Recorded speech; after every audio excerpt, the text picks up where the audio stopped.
Hello दोस्तों, आपका अपना यूट्यूब चैनल एडुकेयर पॉइंट में एक बार फिर से स्वागत है। आज हम लोग सीखेंगे बहुभुज में विकर्णों की संख्या ज्ञात करना। तो यदि आप लोग वीडियो को पहली बार देख रहे हैं तो चैनल को सब्सक्राइब कर ले और बेल आइकन को भी दबा दें, जिससे कि सभी वीडियो का नोटिफिकेशन आप लोगों को मिलता रहे। अब चलिए शुरू करते हैं आज का क्लास। और हम लोग आज देखते हैं बहुभुज में विकर्णों की संख्या ज्ञात करना। तो पहला क्वेश्चन है, एक पंचभुज में विकर्णों की संख्या कितनी होती है। तो सबसे पहले हम लोग एक फॉर्मूला देखेंगे।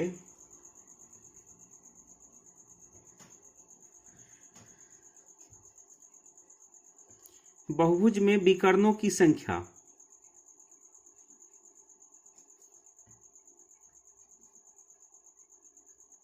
तो बहुभुज में विकर्णों की संख्या का एक फॉर्मूला होता है n इंटू n माइनस 3/2, जहां पर n जो है बहुभुज में भुजाओं की संख्या को दर्शाता है।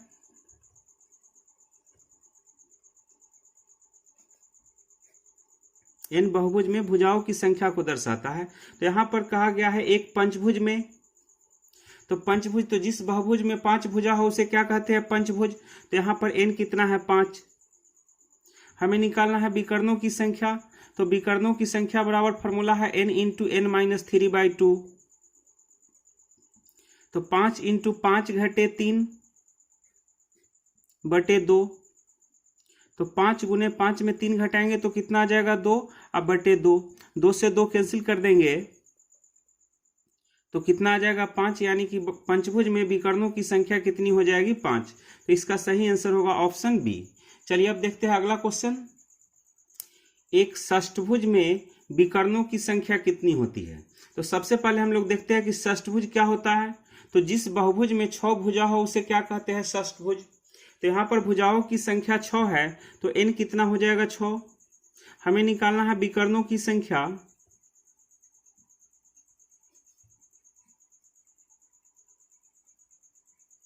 तो बहुभुज में विकर्णों की संख्या बराबर फॉर्मूला होता है n इंटू n माइनस 3/2। तो n कितना है? 6।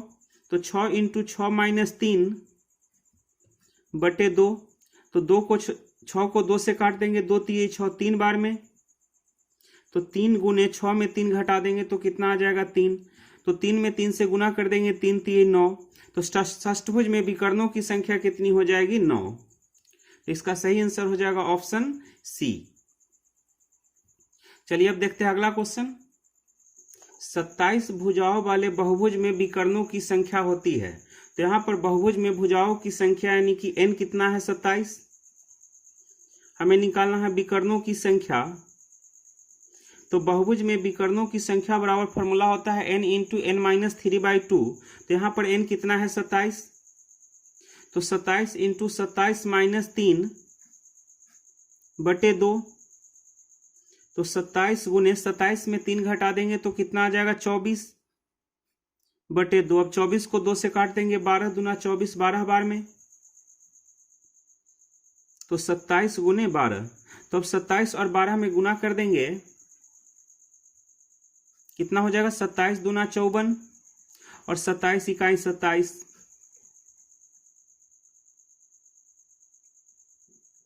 तो 324। यानी कि 27 भुजा वाले बहुभुज में कितने विकर्ण हो जाएंगे? 324। तो इसका सही आंसर हो जाएगा ऑप्शन बी। चलिए अब देखते हैं अगला क्वेश्चन।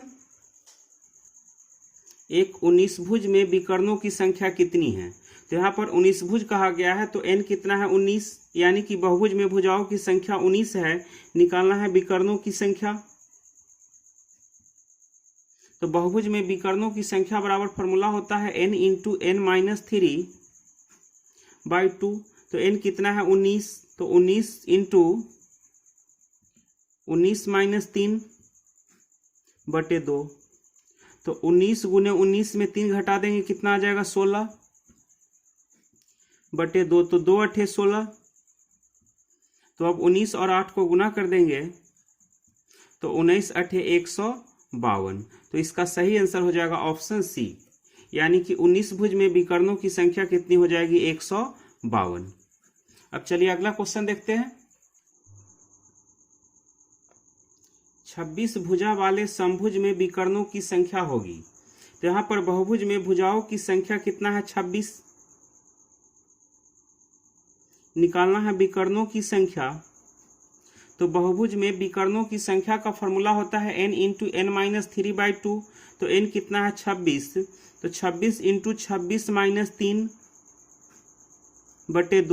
तो 26 को 2 से काट देंगे, 13 दूना 26, 13 बार में, तो 13 गुने 26 में 3 घटाएंगे तो कितना आ जाएगा 23। तो अब 13 और 23 को गुना कर देंगे, 13 3 39 और 13 दूना 26, तो कितना आ जाएगा 299।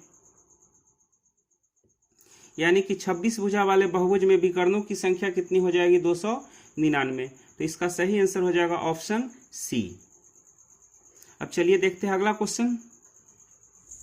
एक बहुभुज के 27 विकर्ण है, इसके भुजाओं की संख्या कितनी है?